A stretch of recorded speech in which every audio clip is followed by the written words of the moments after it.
him. And again, it's not surprising that as your bile doesn't drain well, you have trouble absorbing certain vitamins.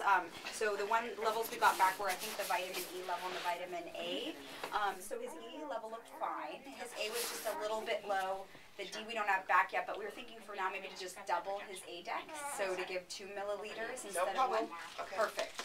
He's gonna love that. And then we may or may not, you know, usually, especially with a history of breastfeeding, the vitamin D levels tend to be on the lower side. So sometimes, depending on how low it is, we may need to add that in individually. That's fine. We'll let you know once we put that back. So with the Aquadex, he doesn't like it. He'll spit out bits of it. Good to meet you guys after Bye. now. You too. See you later. We can mix it in, so he might. So Yeah. like with 2 milliliters, you can do that? I think so, yeah. I don't think there should be any problem with it, mixing the Dex in That'll with be the one orange bottles. bottle. Yeah. Yeah, He that's looks fine. fine for me. He likes it out of the dropper. And the other thing too is it helps, so you guys know if you give it with the ursodiol helps him to absorb the vitamins better. And that's what we do. We give him all 3 at the same time. Okay, good. Morning and night. Perfect. So I will start with the, what's it called? With the S.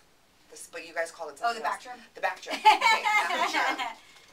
That's what it is. We will start with the Bactrim, and then we will, because that's just a quick 5 ml, and then we will, from that, we will go to the Urusol, and then vitamin. Perfect.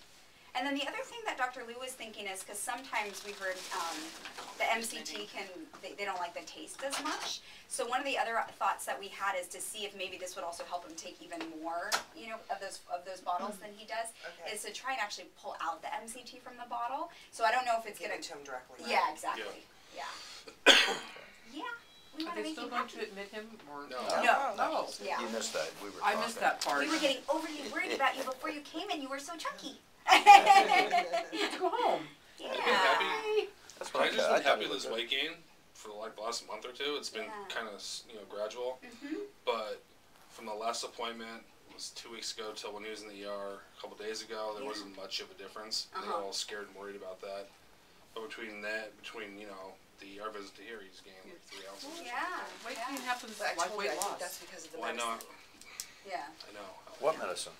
That he didn't get his He medicine. just had a bowel movement right now. Okay, what? Okay, No, the medicine. He didn't get his medicine at nighttime. He normally has more than these bowel movements. So by the time now, he would have had more poop diapers. Yeah, and That's it could be what I'm too. trying to say. We talked about that as well. Sometimes we can get a higher weight if he hasn't pooped as much. So, but again, we'll keep a close eye on it. Yeah. And I think we have sort of ideas about, different things we can change if, Absolutely. we don't have So when do you think I should have his labs done? I know with Dr. Mion, we're doing every 2 weeks.